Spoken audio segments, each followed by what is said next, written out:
Welcome, everybody. My name is Scott Holohan, and I'm the Public Relations Manager for District 40. We have a treat for you tonight. Are you looking to start a club, but you have no idea how to do it? Are you looking maybe to improve your leadership skills? Well, if you said yes to either of these two, we've got a great opportunity for you tonight. We have David Hill, DTM, our current Club Growth Director, soon to be Program Quality Director, and Michael McCoy, who's also a DTM. He is David's assistant in the club growth area, and he focuses on club coaching, club sponsoring, and club mentoring. Actually, Michael and David, just a few weeks ago, put on a club coaching Wednesday webinar. So we're going to go a little bit more into what's the difference. Maybe you'll find out what the difference is between club sponsoring and club mentoring and club coaching. So we are trying to become an organization with a noble purpose, and which is to basically empower individuals to become more effective communicators and leaders. And we want to be a successful district that establishes a climate in which everyone is committed to the district mission to build new clubs and support all clubs in achieving excellence. We have a couple other people on. We have Don Schultze, who's our district director tonight, and not just tonight, but for the year of 2019-2020. His term is coming up here within a week. And I think our program quality director, who's soon to be district director, Gene Bailey, was on earlier. Hopefully he'll join us a little bit later. Again, David and Michael are going to go over club sponsoring and club mentoring, what to do in those situations. David, I'm going to hand it over to you. Thank you, Scott. Good evening, everyone, and thank you so much for joining us. Today, we're going to give kind of an abbreviated, informal or informational, I should say, session regarding being a club sponsor and or a club mentor. And I think a lot of times, either we get them confused or we combine them together. What I decided to do was just give you guys a little bit of a background of what it would take in order to be a club sponsor. And then Michael McCoy will come on and he will speak about what it will take to become a club mentor. Little background on myself. I've been in Toastmasters now for 5.5 years. I have received my DTM in a fairly short amount of time. And like Scott had said, I am the program quality director elect. I love Toastmasters. I truly enjoy everything about Toastmasters, and that's why I'm so passionate about trying to educate as many people as possible. Please, if you have any questions, you can put them in the chat and Scott will let me know. I will stop periodically just to see if anyone has any questions or comments. Because of our short amount of time, I am going to go a little bit fast through this one. That way Michael will also have time to do his. I'm looking to do this in about 30 minutes, probably 25 now that it's 7:35. Let's get started. What does it take, or how many people out there know what a club sponsor does? And Scott, I'm gonna rely on you to let me know if there's any raised hands out there. All right. I don't see any. Does somebody want to unmute and take a crack at it? Anyone but Gene and Don. The club sponsor actually helps the club get started. They walk the individuals through what they have to do in order to charter. All right, there you go. I appreciate the answer, and you're pretty spot on. Your sponsor, as a club sponsor, your role really is to get the club from point A, which is the idea of becoming a Toastmasters club, to becoming chartered. That is setting up demo meetings, helping out with the intro meetings, conducting regular meetings after the club becomes prospective. And we'll talk a little bit about how a club becomes prospective. Some of the things that you will develop at once you become a sponsor is enhanced leadership skills, project management skills, I would say, and definitely expanding your marketing expertise. Come on, work with me.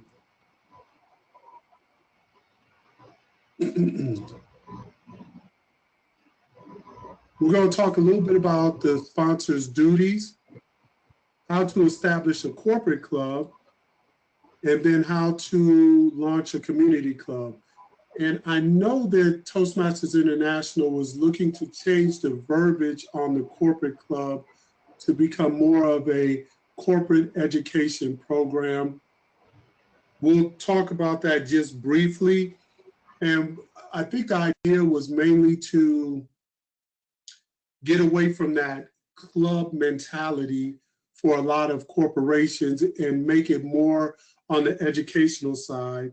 As you all know, most corporations will do either continual education, they will do something along the lines of learning and development, something where their employees can grow and continue to educate themselves. And I think that's the direction that Toastmasters International is trying to go. Eventually, I don't think we'll have corporate clubs anymore. There'll be the corporate education programs. But there's a distinct difference between the corporate clubs and the community clubs. And then the biggest thing you want to do is feed the enthusiasm in either one of them.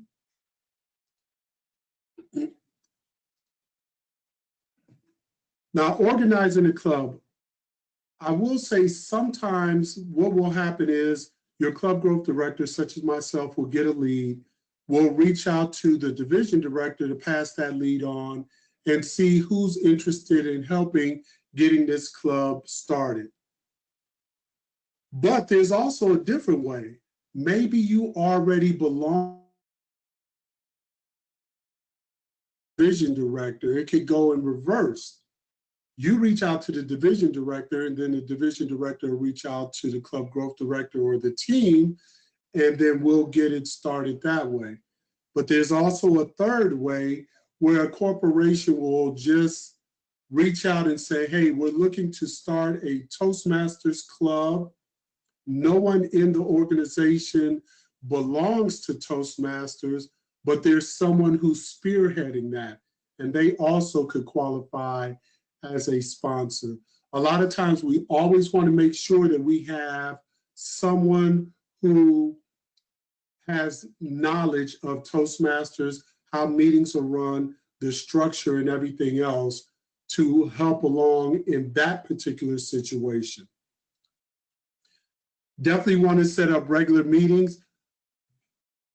And I think this is kind of going out of sequence, but the reality is initially what will happen is you want to set up an introductory meeting and you want to line up people, key people, such as the learning and development director, your HR director, maybe the CFO, CIO, CEO, someone like that.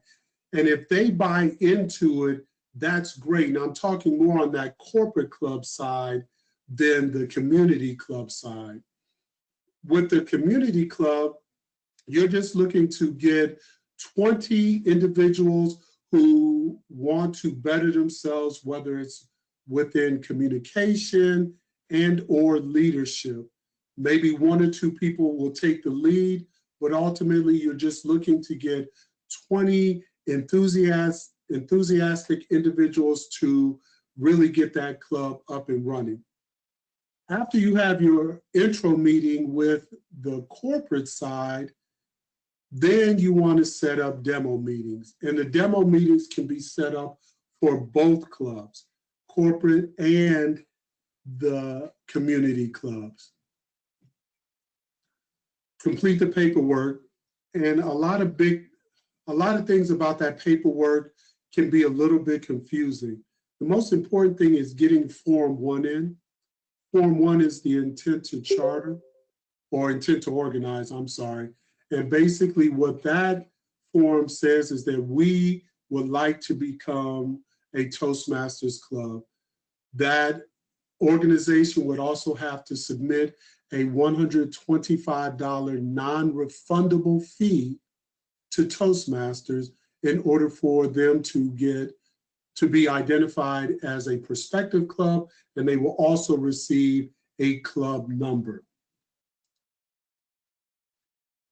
As I've already mentioned, you have different types of clubs. The two main clubs that sponsors will really work on are the corporate club and the community club. There are some other clubs, your advanced club, that's more internal, ladies and gentlemen, and usually that will consist of Toastmasters who say, hey, listen, we want to hone our skills a little bit more. We have gone past where we were in our home club, and we want to challenge ourselves a little bit more. Whether it's on the evaluation side, there's advanced clubs, such as one of the clubs I belong to, Professional Speakers, where we're helping people hone in on their public speaking skills or becoming a corporate trainer and published author, whatever the case may be. You have a club that may be somewhere along the lines of competitive speaking, where they focus more on trying to become world champions of public speaking. Those are just a few examples of an advanced club. And then specialty clubs are also there. Right now, do we have any questions, Scott? I'll take a quick moment to see if we have any questions. The only question that came up was, this is a canned presentation from TI, correct? Correct, yes. Okay.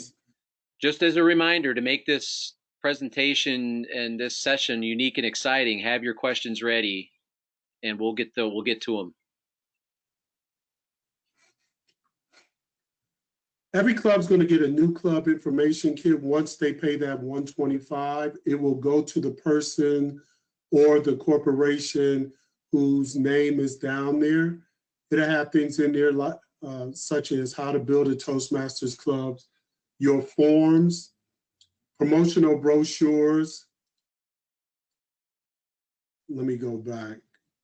There's a few other things that are also in there. I'm sorry.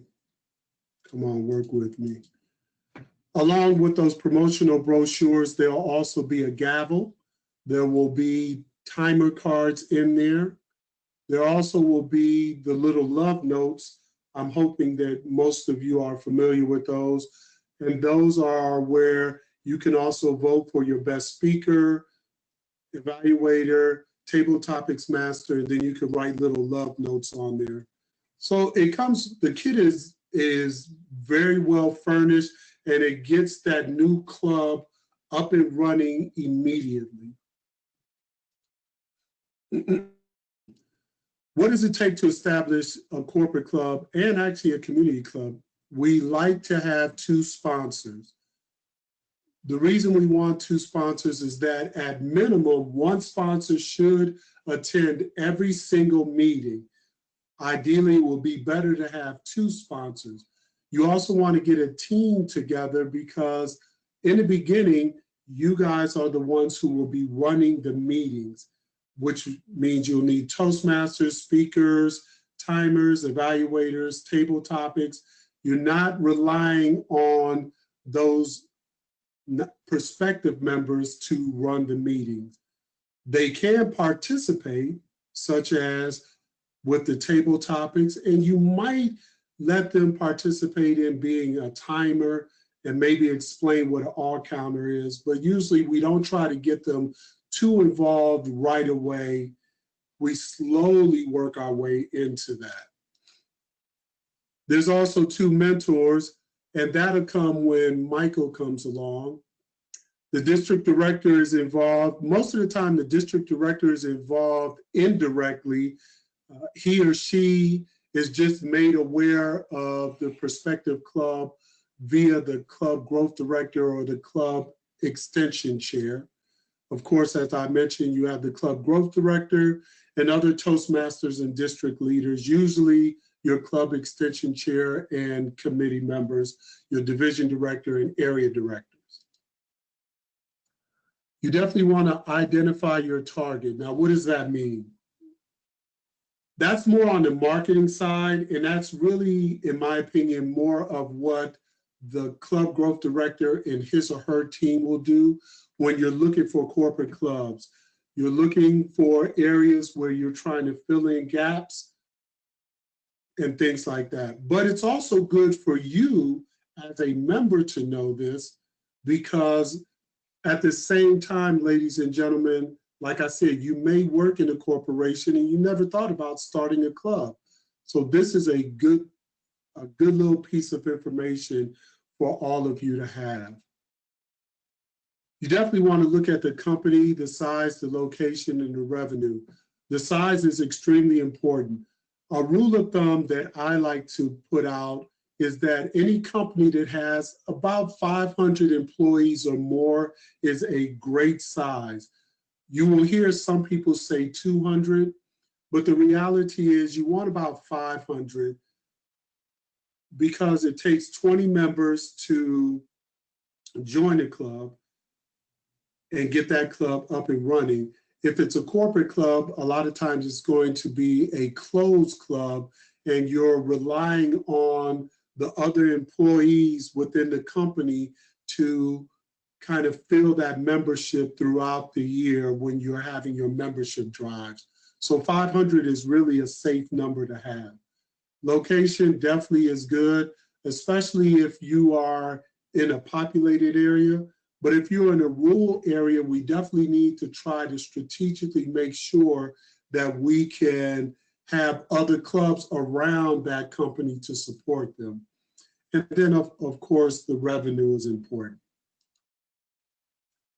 Key contacts and decision makers, I did speak about that briefly. You definitely want to have learning and development, HR, some chief operating officer or somewhere along those lines who will buy in. That's going to be your champion, what we call the champion. And ideally, what we would like for you guys to do is to make sure that we establish that champion. And then once a year, the club growth team will reach out to make sure, one, that that champion is still there and that they know what's going on. But more importantly, ladies and gentlemen, keep them involved. Send out newsletters. Make sure that they know what's going on throughout that chartering process. Invite them to the charter party, but more importantly, invite them to a meeting. Have them speak and let the organization know that they support Toastmasters. A lot of times that will really help get you to that 20 mark or even more.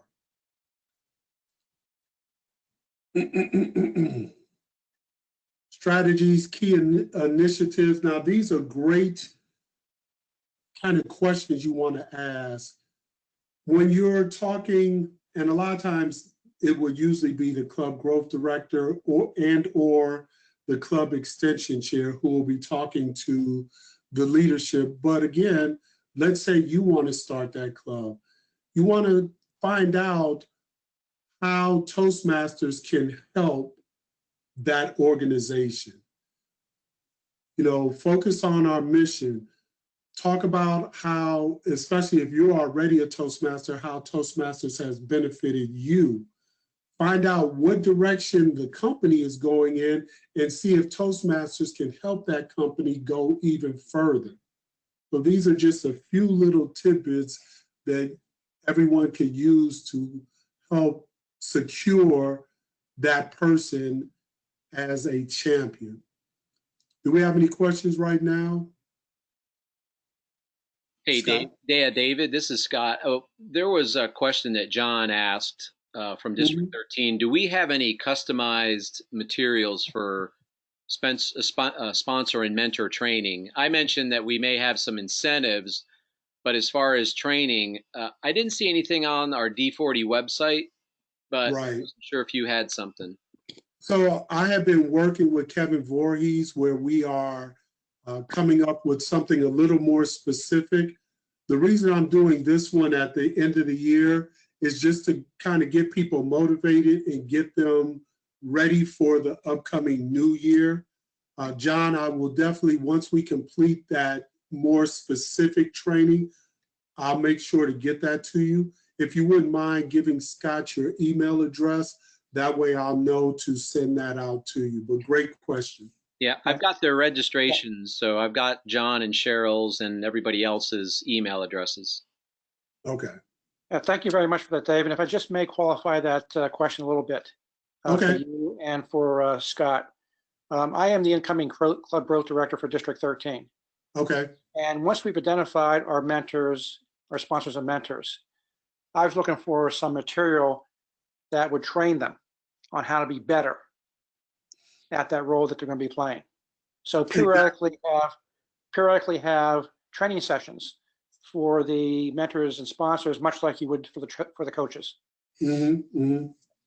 Okay, so I'm not sure if you're familiar with the TI website, but if you go into the website and go under District Central, and then you'll see Leadership Tools, you'll click on that tab.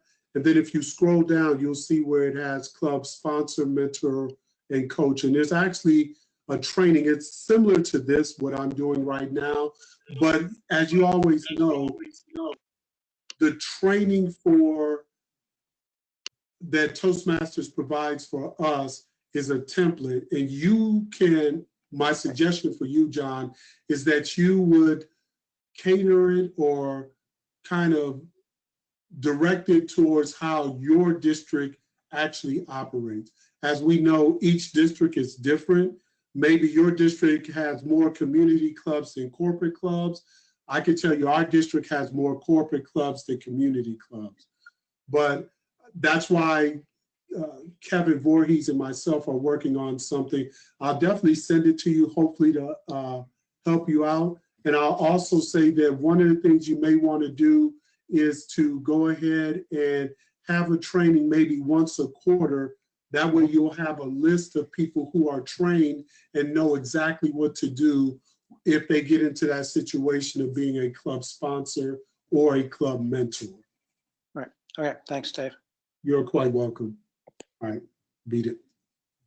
There's nobody there. Beat it. Future Toastmaster. Exactly. I want to get youth involved. See what's going on. As you saw earlier, you definitely want to introduce yourself. A lot of times, if it comes from the club growth team, we've already vetted everything for you, but this is more for you guys as an individual. After the introduction, you definitely want to set up the appointment with that key figurehead. Prepare the meeting. You want to get maybe your area director or division director involved. And please, at any time, always send emails and in CC the club growth director and club extension chair. That way he or she is aware of what's going on and it's on their radar. They have a wealth of knowledge and will be able to assist you in any kind of twists or turns you may encounter throughout that time frame. Share about other corporations, and this is good. If you know your district, as far as like for District 40, what we have Nationwide, Ohio State University, Scott's Growmaster, Battelle. We have several corporations just in the Columbus area, and I could go into other areas, Toyota, Lexmark, Cincinnati Insurance. Try to make sure you know different corporations that have Toastmasters Club and maybe reach out to them and find out how successful they are. It doesn't hurt to give them some contact information because a lot of times they may want to just speak to someone there and see the benefits and how Toastmasters has helped their organization. And then of course, you're going to wrap it up. finances. Now this, I want to take just a few minutes to talk about this. A lot of times there are going to be some corporations that are going to say, hey, listen, we're going to finance everything. We're going to pay the 125. We're also going to pay for all of the members' fees, the $20 new member fee and their semi-annual fee. And that's great. Here's the problem that I see, and this is just David speaking. I'm not saying this, I'm not representing Toastmasters International. If a member does not have any skin in the game, eventually what will happen is they will not be as committed to attending Toastmasters meetings and doing and getting the benefits from Toastmasters. And from my experience, what I've seen is when that happens, the corporation all of a sudden feels like they're losing money, which they really are, and then they're going to cut ties with Toastmasters.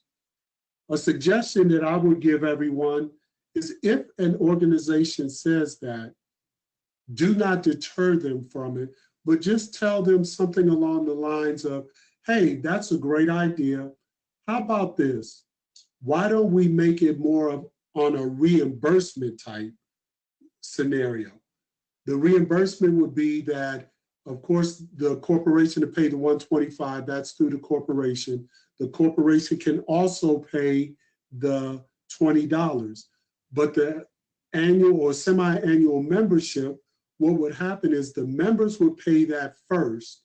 And as long as they complete certain requirements, let's say attend X amount of meetings in those 6 months, complete X amount of meeting roles in those 6 months, and then maybe complete a level or X amount of speeches in those 6 months, the VP will send that information to finance or to whomever handles the money, and then they will reimburse that member. That way the member has skin in the game, and then also the organization doesn't feel like they're wasting money. So again, this is just my personal thing, but I can tell you that of some of the clubs that I've worked on and chartered who wanted to do that, they thought that was a great idea, and so far it's working out extremely well. Again, as you can see, we're talking about what portion of the club will pay or the company will pay. Money matters, as we all know. I always make a joke about the money. Think about it, if a club meets twice a month, that's $3.75 per meeting, $7.50 per month. That means they have to give up their cappuccino or one value-sized meal, but at the end of the day, it's well worth it. But think about this, ladies and gentlemen, if you know, let's say Dale Carnegie or some of these other big name organizations, they charge in the thousands. Dale Carnegie charges a little over $3,000 for a weekend seminar. It's just for the weekend. We're giving people a minimum of 26 weeks where they are going to be trained, and they will develop in their communication and or leadership. I always say that Toastmasters is the world's largest self-confident building organization because it helps you on both aspects, regardless if you're working on communication, directly, indirectly, you're still getting those leadership skills and vice versa. One of the biggest things, you want to hold the payments until everything is sent to Toastmasters International. My suggestion on that is find a club, an existing club that's willing to sponsor that new club. And if they have a checking account, because a lot of times people will pay with checks, send those checks in so that they're deposited. And then once the club is ready to charter, that club will write a check on behalf of the prospective club, and that will go to Toastmasters International. And there it is. Any questions, Scott? No, nothing at this time. I just appreciated the opportunity. Just a brief story that when I was an area director, David came into a new corporate club, or that was just starting to form, and he knew the step-by-step process. So it's really important that you, as a club sponsor, know that step-by-step process that Toastmasters International plays out. Step 1, step 2, step 3. And I just appreciated, we chartered in about 2 or 3 months because the organization was very motivated to do this. So hopefully you can get some people that are very motivated to start and charter a club, and then have a sponsor that's kind of taking you through the process. Exactly. Thank you, Scott. Yep. One of the things I could tell you guys, and I know my time's running out.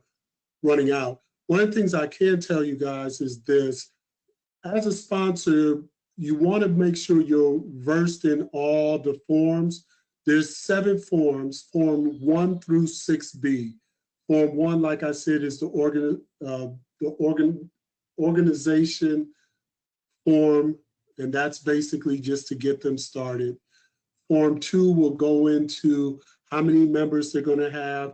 They need a minimum of 17 brand new members, and then 3 either dual members. So basically, I could join, but no more than 3 people who are existing Toastmasters can join. Form 3 is, of course, the membership form. Form 4 is the officer election form. 5, 6, and 7 are basically more of your amendments and bylaws forms. So you definitely want to make sure you understand those forms, and you are going to be responsible for making sure those forms are filled out correctly. If you should have any doubts, again, don't hesitate to reach out to the club growth director, your area director, your division director. Someone will help you guys walk through each one of those forms.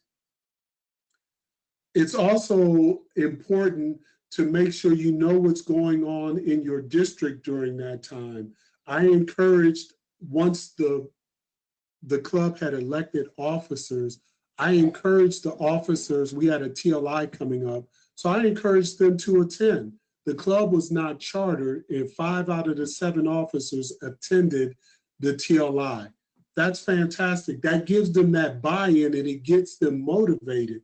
And I can tell you, to this date, that club is still thriving very well, and they still attend the TLIs. If you just tell them, hey, go, they will go. They're like sponges. They want to be able to soak up everything that they can.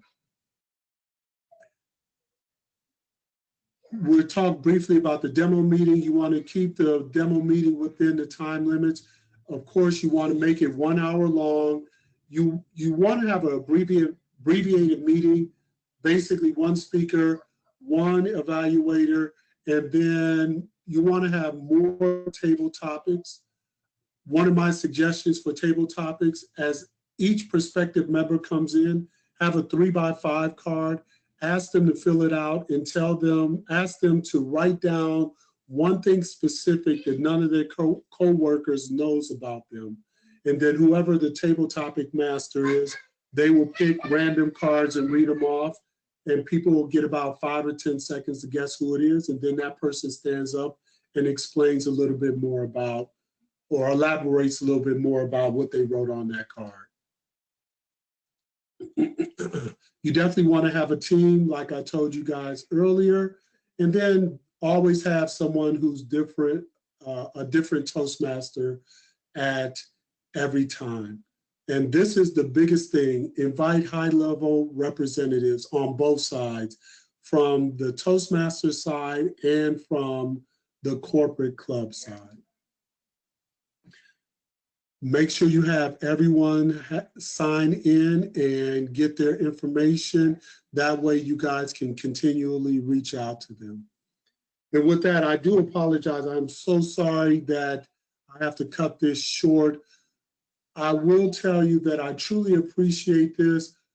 I will definitely get these slides out to you guys so you guys can kind of see a little bit more the other slides that I won't be able to get into, but I don't want to cut Michael off. I know he has a lot going on right now. So thank you so much. Scott, are there any questions before I turn this over to Michael? No, we do not have any other questions at this time. All righty. Give me one moment to pull up the other one.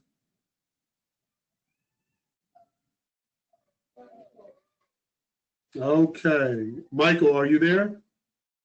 I'm here. All righty, the floor is yours.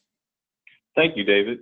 Good evening, everyone. My name is Mike McCoy, and I am presenting the portion called New Club Mentoring Matters.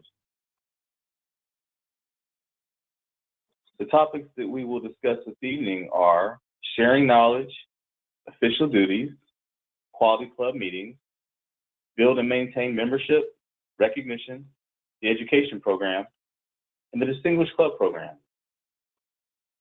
Now, when we talk about what is a mentor is a person who provides guidance, someone who assists the club to grow. Remember, your role as a mentor is to provide advice, while at the same time having that balance as a tutor and coach and assuring that you understand fully that you don't run the club, but you allow the club to learn and grow as you gently, and note I said gently, everyone, offer suggestions, guiding the club to excellence. Now, as far as benefits for mentors, quickly, you'll be sharing expertise, but remember this, you'll have great opportunity to translate values and strategies into productive action. You'll be proving yourself as a valuable leader, and you'll be investing in the future of Toastmasters. You'll be obtaining fresh perspective as you're going to new clubs or the clubs that you're assigned to, and you'll be building teamwork skills. You'll also apply leadership skills in new situations, and last but not least, you'll earn credit toward the path to becoming a distinguished Toastmaster. Having said all those things, ladies and gentlemen, we talk about the benefits of mentors. One key word I like to share with folks, legacy. How better than to establish and leave your footprint with a newly developing club than to say, hey, guess what? I was able to work with fellow Toastmasters to help the club grow, to implement pathways on a higher level, or perhaps to even have great fun at the meeting, because we sat down, we talked about what we wanted to do. We looked at our goals, the DCP goals, of course, Distinguished Club Program goals, and we established a collaborative effort, and we achieved great success. So when you look at all those points, you tie them all together, and let's come together, folks, in agreement on the word legacy. When we talk about appointing mentors, key point, these mentors are appointed by the club growth director in consultation with the district director. Maybe a form to fill out, and from there, you are implemented. And you are applied to the club so that you can say, hey, guess what? I've been assigned. I meet my members, I meet the club leadership, and we sit down and develop strategies to assure club success.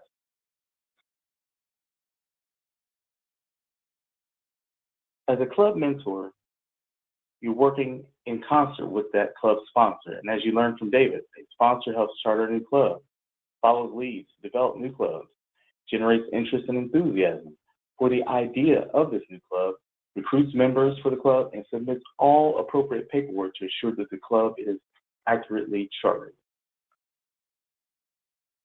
Here's a key point, ladies and gentlemen, with becoming that club mentor. Toastmasters teamwork. If you give a man a fish and you feed him for a day, if you teach a man to fish and you feed him for a lifetime, your role as that mentor is to impart your wisdom, your experiences, and all the different, perhaps, ideas that you have, working in concert with the club leadership to help them grow ×2 with membership, with having great meetings, and with always fostering that positive club environment. This evening, we've got a few questions, and we're going to move through them quickly. Can an evaluator require a member to repeat a project if the member didn't meet all the project objectives? Yes, that can be a requirement by an evaluator. Haven't seen it happen too many times, but it could be a requirement. And again, you're helping Toastmasters members grow, working with them to develop if they didn't meet all the project objectives. Question number 2, if a speaker wants more time for a speech than given, can he revise the time with the Vice President of Education's approval? By all means, you can work with your VPEs to adjust the time, but it's dependent upon fitting within the general time frame of that meeting. Again, flexibility is key. Can the Vice President of Education refuse to approve a member's level completion or project completion record if he or she believes the member could perform better? Haven't seen it done too often, but believe it or not, could happen. So again, we always want to take a look at working in concert to develop that member in a positive direction. If a member's speech went over time, can the member still be included when the club votes for best speaker of the meeting? Of course. But again, you're always looking at flexibility. Each club has a different culture. Can guests to the club participate in voting for the best tabletop speaker of the meeting?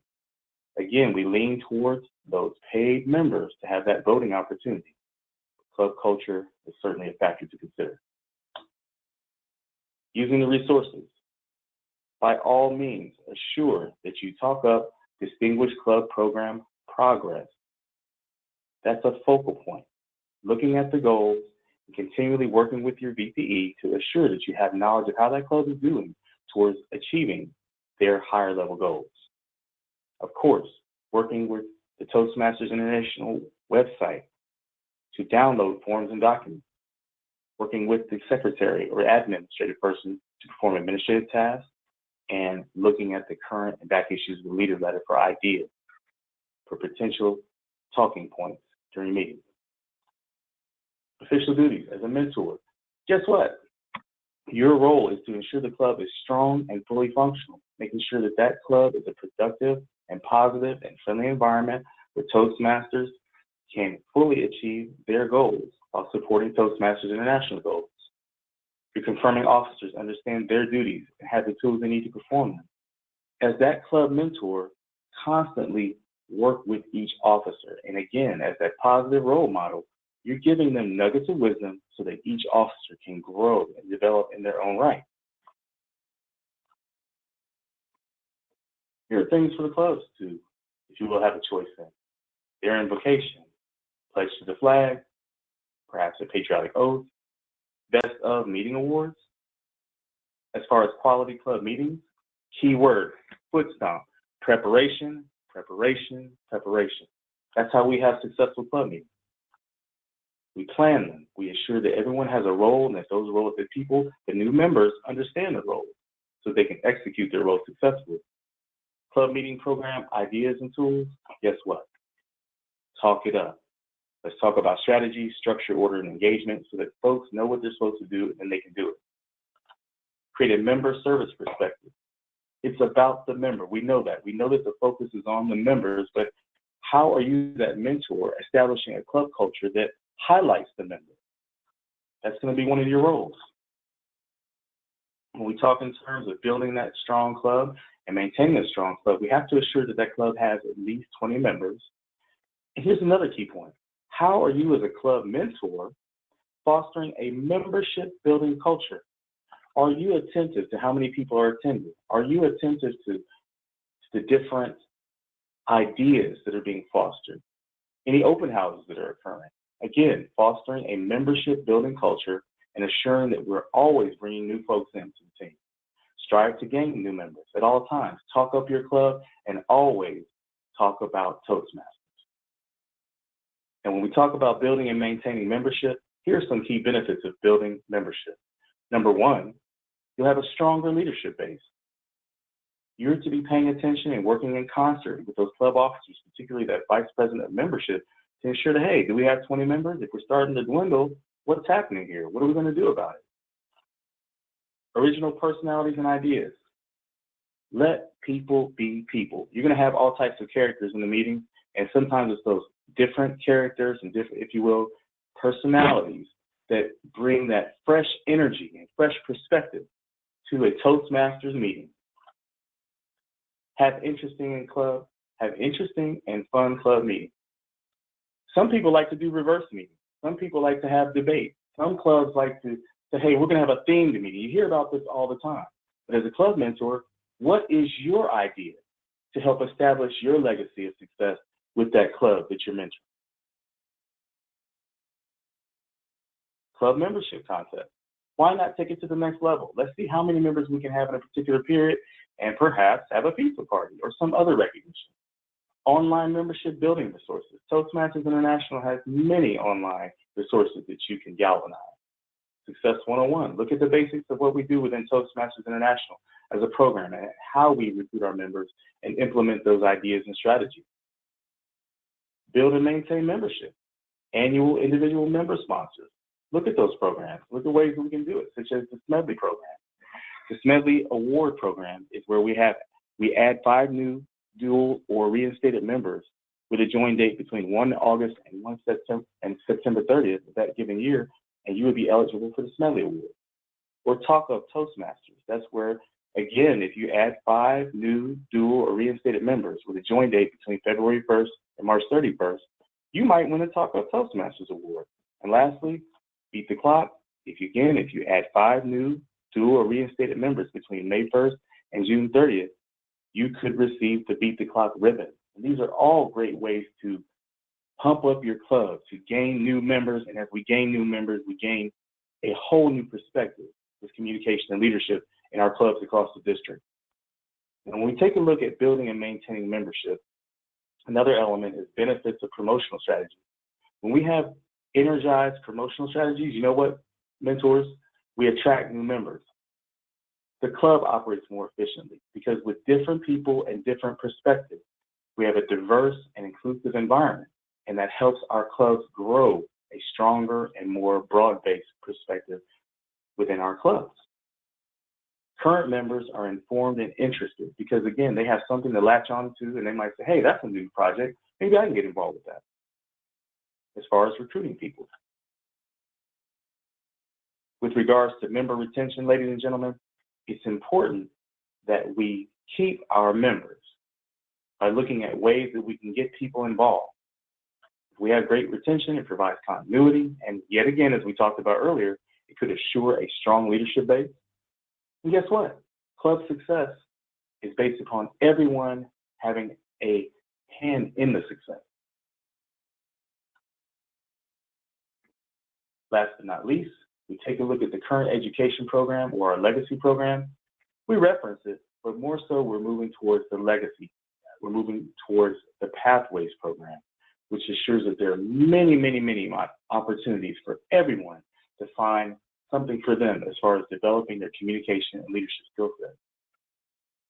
When we look at the Distinguished Club program, I want everyone to understand that it might be of benefit to you as a mentor to talk to that club president, talk to the club officers about presenting how to be a Distinguished Club program at least once a year. Refresh everyone over that program. And guess what? You've got resources. You can go to the TI website or the Toastmasters International website and use the Distinguished Club program and Club Success Plan. Are there any questions for me? Michael, I don't see any questions at this time. I really like the presentation because it gives a lot of really good ideas. And I also like the questions that you had that they had in the, because it asked some tough questions. And I think you answered them well.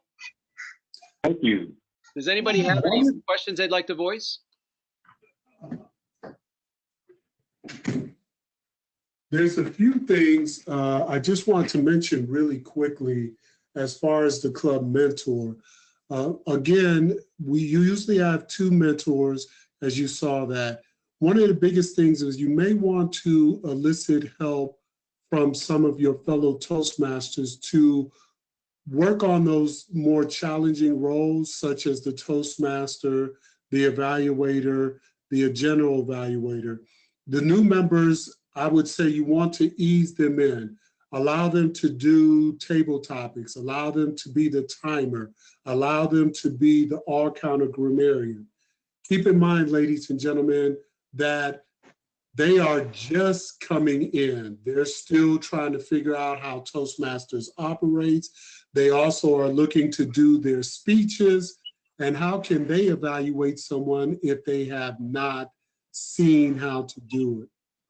There's a couple of items that you also may want to incorporate along with the distinguished program. One is club officers, so it's in a better speaker series, I think it is, but club officer roles and club meeting roles. Successful club series, I think that is, David. Yeah, thank you, thank you. And that, the reason you want to do that, ladies and gentlemen, you want to establish that pattern for that club to do that also once a year. And more importantly, you also want to introduce them to the moments of truth. That is what's going to make that club be successful. As a club mentor, you're only going to be there for 6 months. We encourage some of our mentors to try to stay on a little bit longer, but TI only requires you to be on for 6 months. Once you've completed your 6 months, make sure you talk with the club president and have him or her send a letter to TI, an email stating that you have completed either your sponsor role or your mentor role to get credit. But with that, do we have any questions or comments? This is Scott. I don't see any in the chat box. But if you'd like to voice your question, please do so. Unmute your line and go ahead and ask.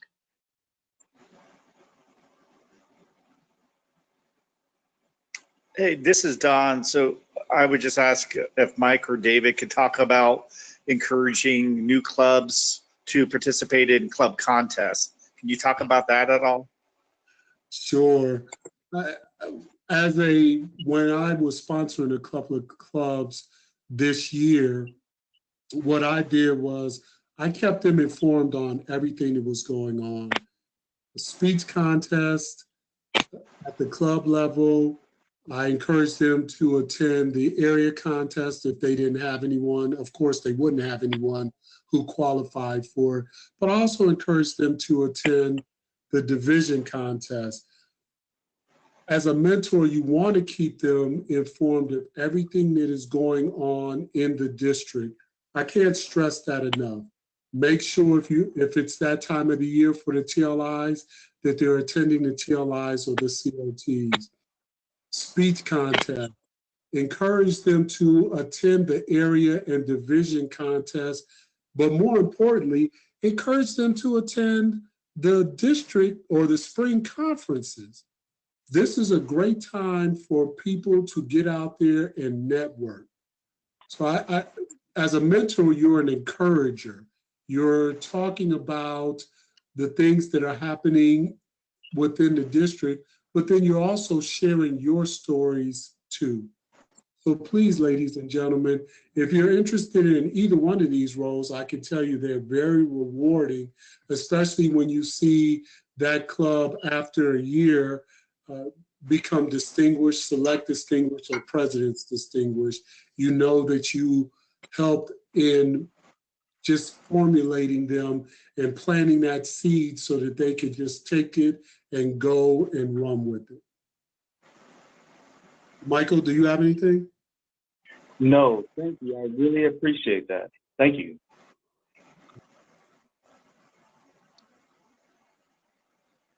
So let's see, John and Cheryl? did you? Yeah. Oh, there's her name. John and Cheryl.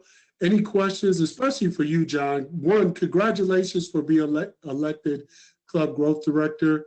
You will have a very fulfilling and fun year in that role. But do you have any questions that you may want to ask myself or Michael, our District Director, Don Schultze? David, thank you very much for this presentation, and as well as you, Michael. There are some things here that I did learn. I've actually had the opportunity to start a few new clubs, and I've been both a sponsor and a mentor.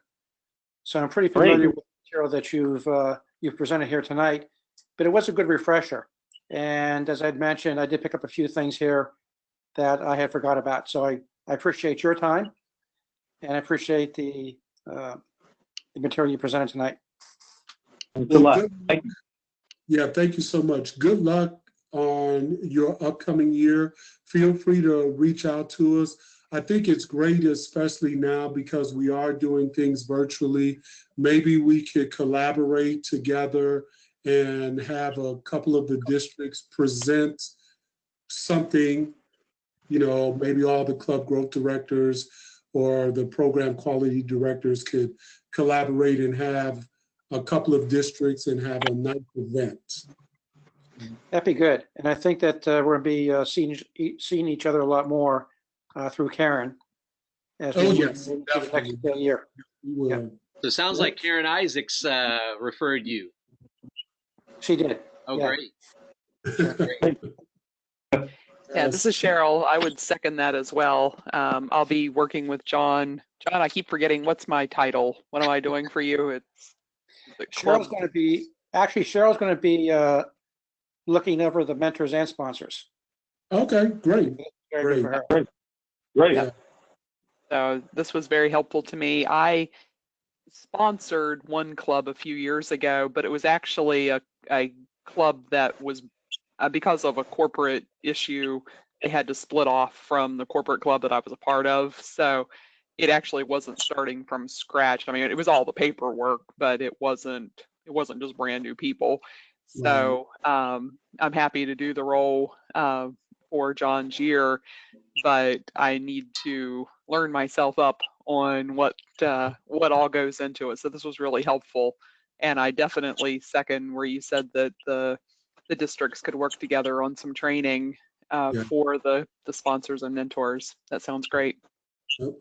I want to give you one quick scenario before I let you guys go. I had a club, Ohio Health, which is another corporation here in Columbus. We actually, at the time that they chartered, we had 57 members. What I decided to do was, and I talked this out with the club, I was very transparent, but I said, listen, instead of this second club, because I was going to split the club anyway, instead of that second club waiting, I said, how about if all of you charter together? And then once Ohio Health agreed to pay the $125 for the second club, then that second club would split off. Now the second club does benefit because they're getting 2 charter certificates. But keep in mind, ladies and gentlemen, you may be in a situation where you will have somewhere between 50, 60, 70 members right off the bat. John, I will encourage you to be strategic on how you handle that club, because the reality is once you get around 30, 35, it's going to be difficult for each one of the members to get speaking roles on a regular basis or meeting roles. So you want to make sure that each one of the members are benefited. So that's why I split the club, and it worked out very well. Oh, absolutely, I would agree to that. Yeah. I actually do have a question for you, David, if I may ask you one. Sure. You had mentioned Ohio State University. Mm-hmm. We have a few university clubs here in District 13, but we struggle to get other university clubs chartered because there seems to be a competition between faculty and staff, faculty and students. Mm-hmm. Faculty don't want to be evaluated by the students, and they certainly don't see themselves as the equivalent of a student. But we all know this. We all know that when we walk through the door, titles go out the window and we're all Toastmasters, right? Exactly. With university clubs, we tend to struggle a bit. Did you go through that with Ohio State University? We've gone through it with some of our universities, but I will tell you that what a few of them did was they had a club specifically for the faculty And then they've had a club specifically for the students. We have a club down in Kentucky where the faculty and students meet together. If we can, as leaders, kind of get them to see the difference and explain to them how it's beneficial, maybe that pride might go out the way. But if it doesn't, maybe suggest, hey, why don't we try to get 2 clubs, one for the faculty and staff and one for the students. That's a good idea. Think about it. The students, they're usually there for 9 months out of the year. I know TI is working on a special membership for the students. So look for that to come out. I'm not going to say in the near future, but they have been talking about it. But to me, I kind of like that situation because my mind goes into, oh, I could get 2 for 1 out of this. Because now I'm talking about how it could be beneficial for the faculty and then it could be beneficial for the students. I would also think that's a great idea because of my own personal experience. I went to a small college, a small liberal arts school, and my best friend, her mother was a faculty member. And she told us one time, she says, now we have this group, now you guys need to come and see what it's like. And so Julie and I went to a Toastmasters meeting, and it was actually her mother and her mother's friends as faculty were Toastmasters. And we sat during that club meeting in the back of the room, scared to death. We were 18 years old, and we were seeing the English faculty what seemed like showing off to each other, was my feeling with it. And we snuck out as soon as we could and never went back. And I think it was 15 years before life came around again and I joined my corporate club. And I often, anytime I hear something about a college, I think back to the feeling that I had sitting in that meeting, watching that happen. And I think if it had been a meeting held by students, I would have felt more comfortable, and it would probably helped not only my college career, but my early corporate career having that experience that I quite literally ran away from that year. So I wish that that had happened. Well, you know what?